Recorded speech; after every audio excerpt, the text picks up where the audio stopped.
여러분은 살면서 자식이 먼저 연락하지 않으면 어떻게 하셨나요?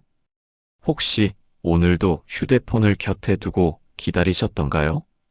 카카오톡 창을 열어보고 마지막 대화가 언제였는지 한참을 바라본 적은 없으신가요? 가끔은 이런 생각이 들기도 합니다.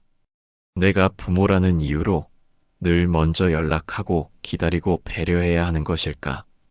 혹은 자식에게 연락이 없는 건 내가 귀찮은 존재가 된 건 아닐까? 하지만 그런 마음조차 누군가에게 말하기는 부끄럽죠. 사랑했으니까, 주고 싶었으니까, 그게 부모니까요. 그러나 이 글을 통해 조심스럽게 이야기해 보고자 합니다.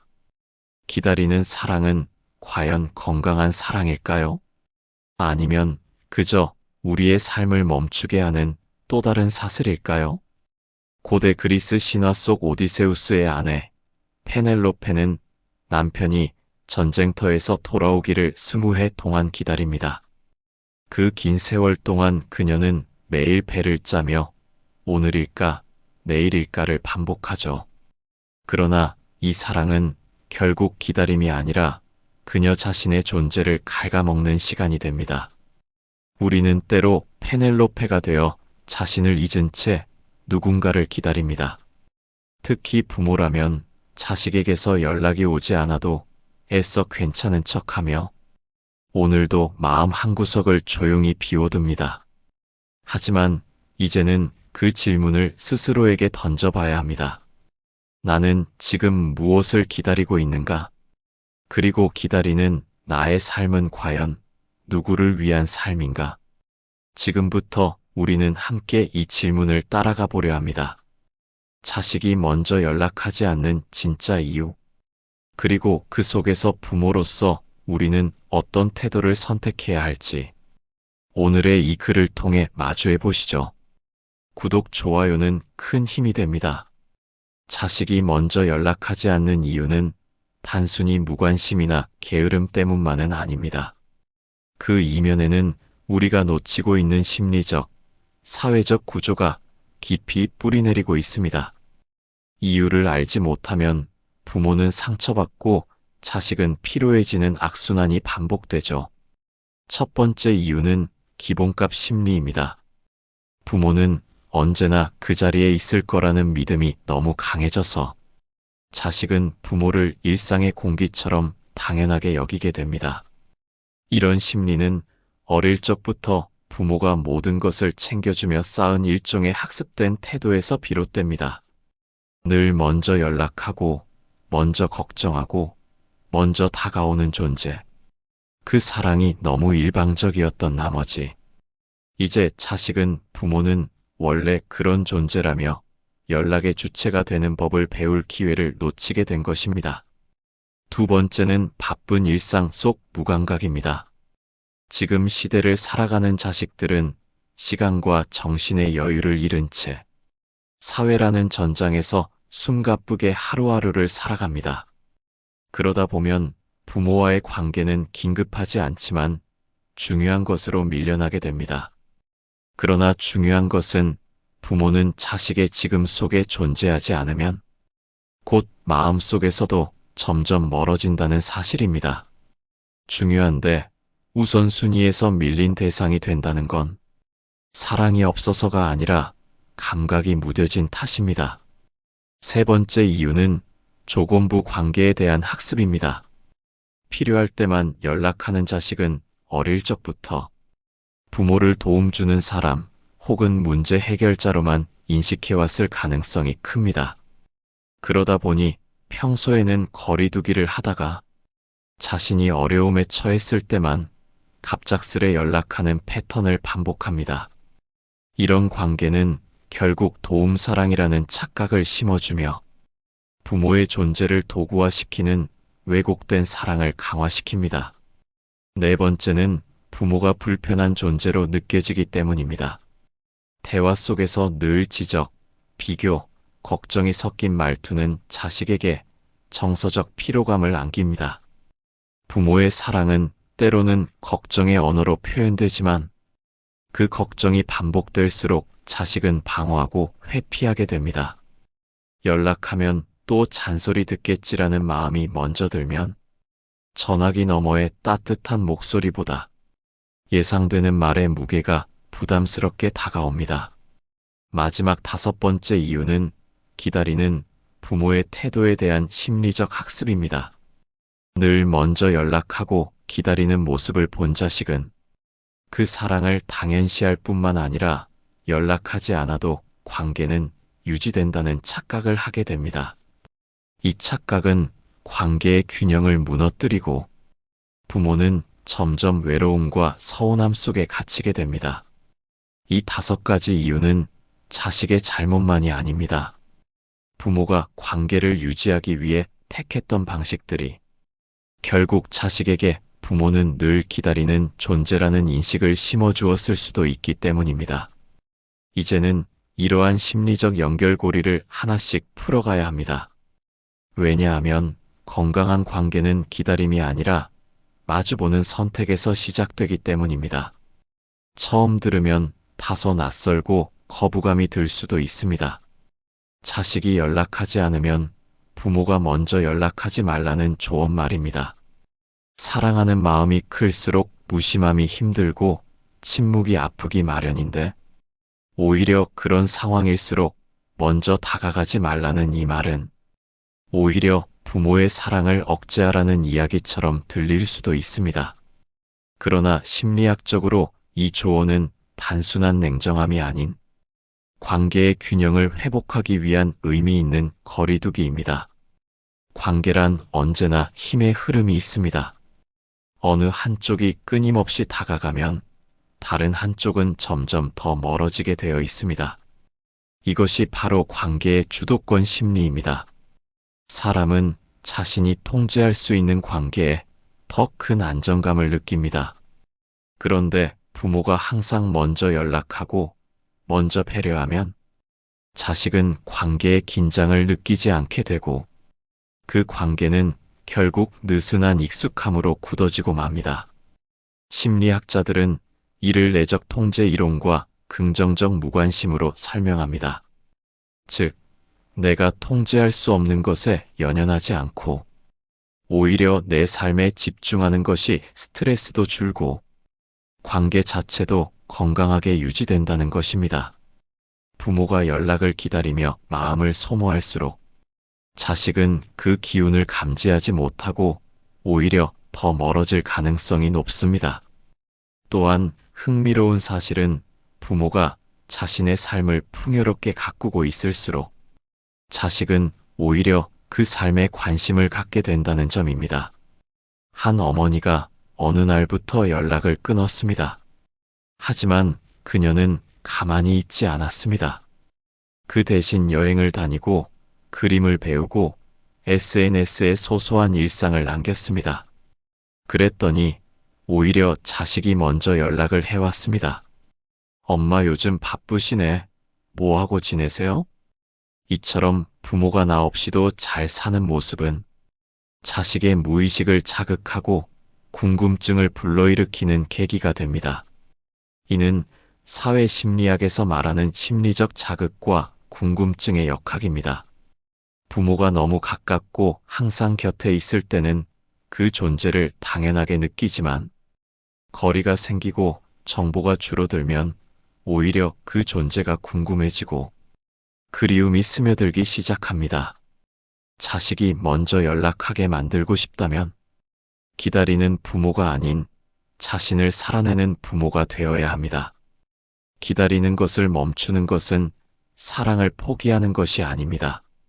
오히려 그것은 관계의 흐름을 되살리는 가장 현명한 방법일 수 있습니다.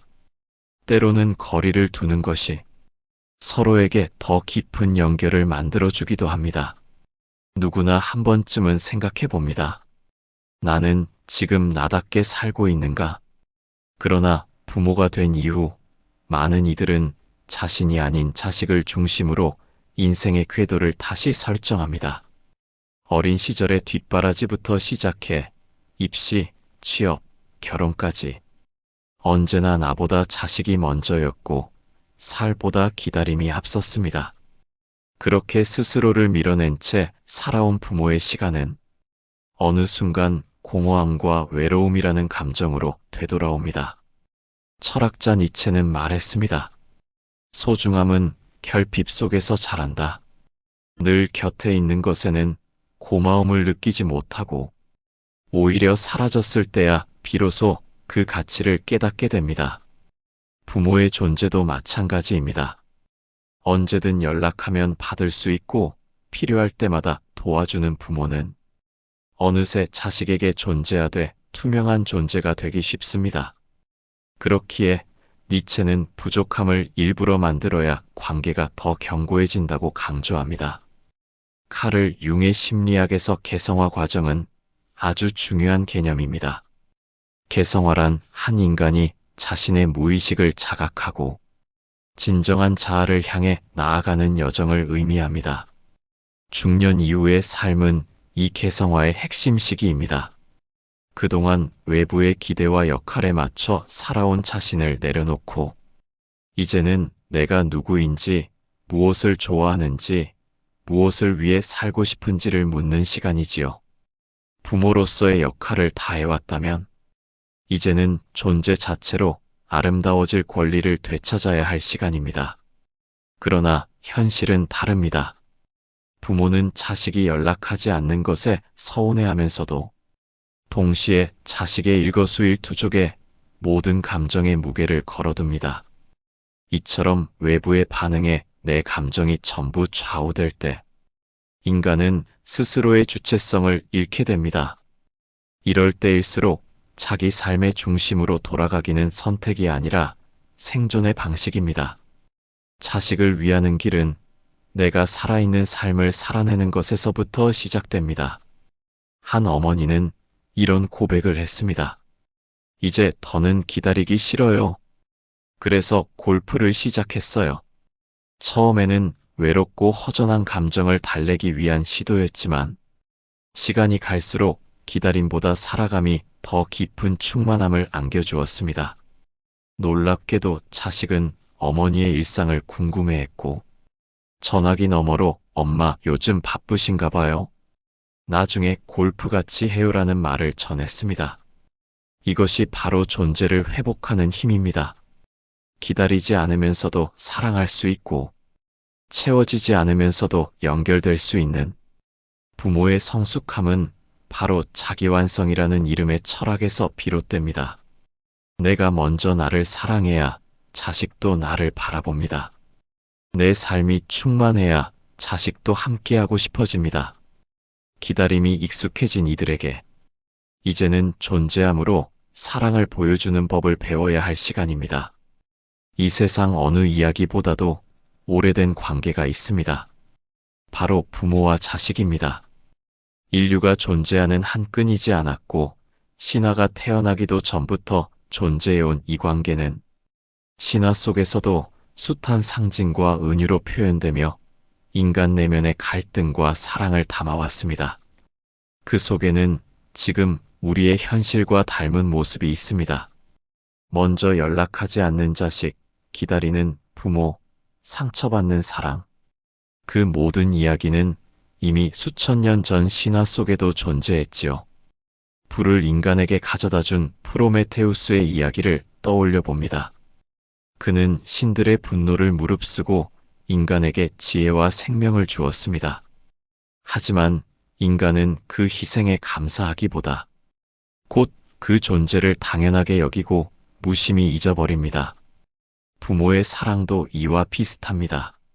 모든 것을 주고도 잊히는 존재. 사랑을 주면서도 외로워지는 존재. 프로메테우스는 결국 바위에 묶인 채 독수리에게 간을 쪼이며 고통받았고 부모 또한 보답 없는 기다림 속에서 정서적 고통을 겪습니다.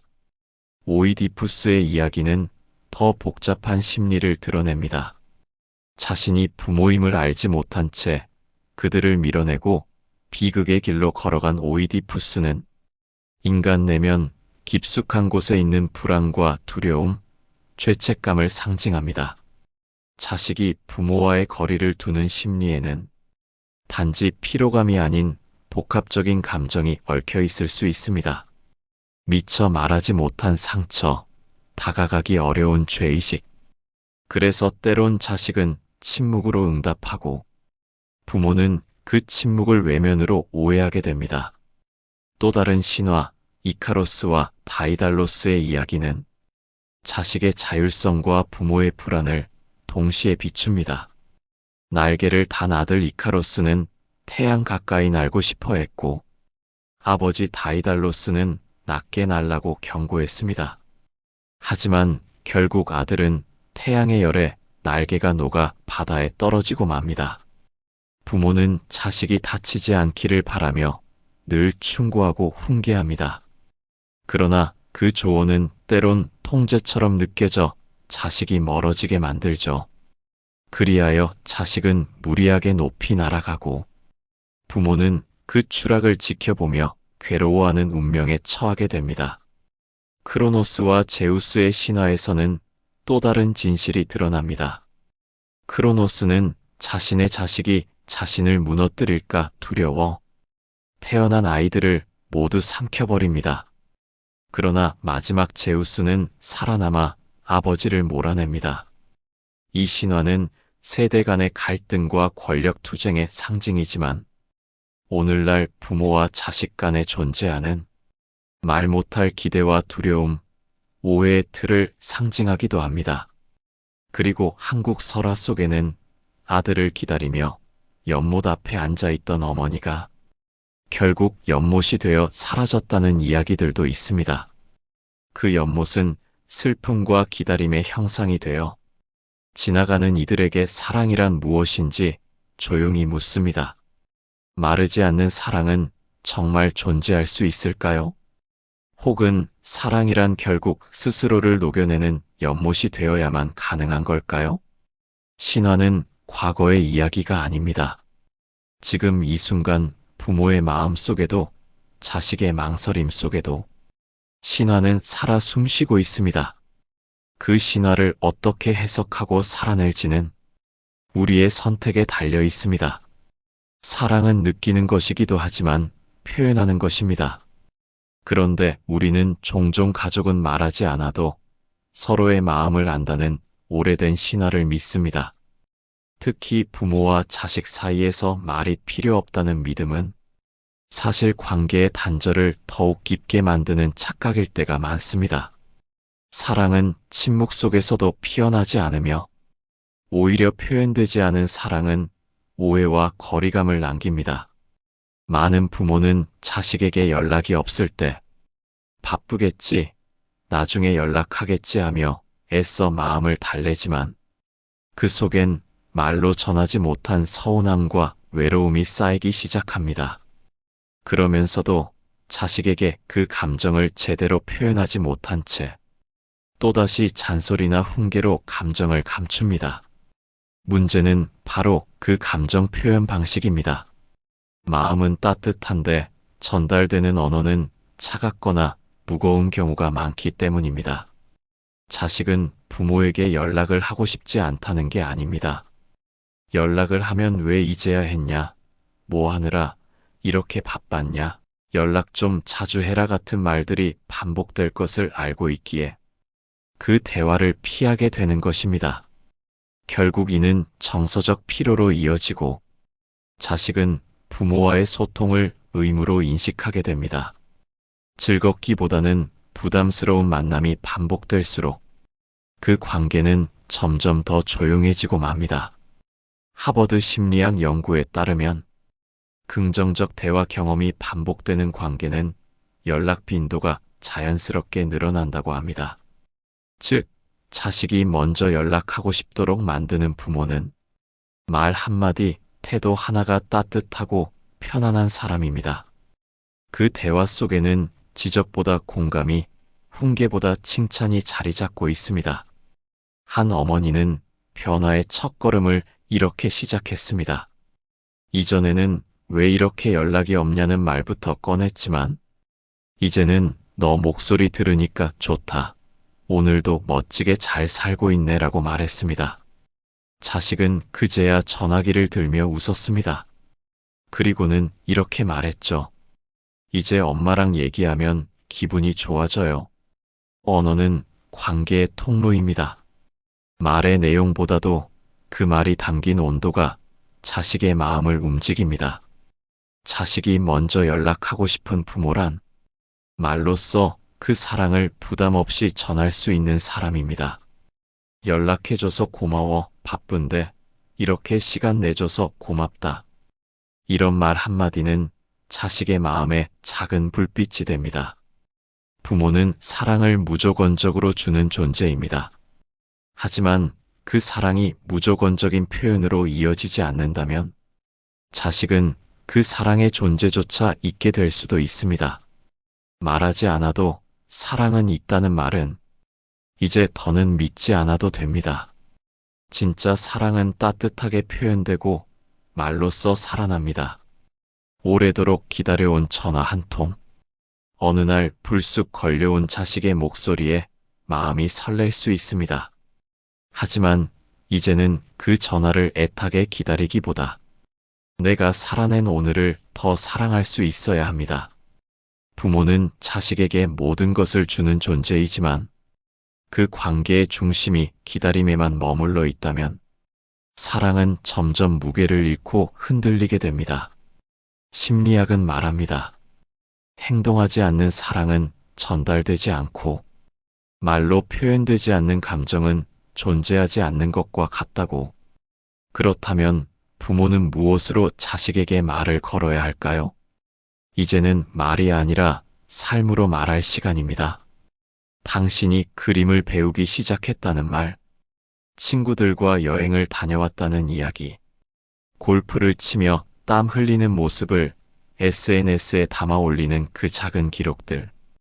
그 모든 것이 자식에게는 무언의 메시지가 됩니다. 엄마는 잘 살고 있어. 아빠는 내 삶을 살아가고 있어. 이 말들은 때로 그 어떤 잔소리보다 깊게 다가옵니다.